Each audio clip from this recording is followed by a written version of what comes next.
আমি আজ সমগঞ্জ কাঁচা বাজারে এসেছি নবজাগরণ টিভির পক্ষ থেকে। আচ্ছা কাকা, পেঁয়াজের দাম যে বাড়ছে এটার জন্য আপনি কিছু বলবেন? বাড়বো, কিছু সিন্ডিকেটও আছে, ভারতেও বন্ধ করে দিয়েছে। সরকারও এটা নিয়ে কোনো অপচেষ্টা চালায় না।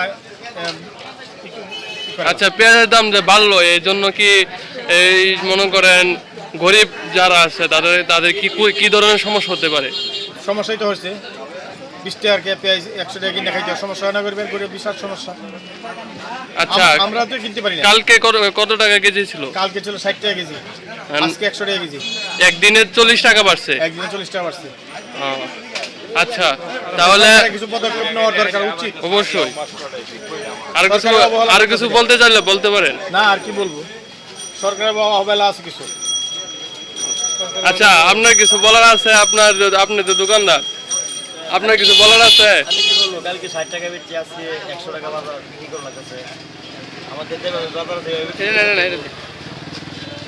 আচ্ছা এছাড়া তো আমাদের কি করার আচ্ছা, আপনারা দেখতেই তো পাচ্ছেন এই সমগঞ্জ কাঁচা বাজারে পেঁয়াজের দাম 100 টাকা কেজি হয়ে গেছে।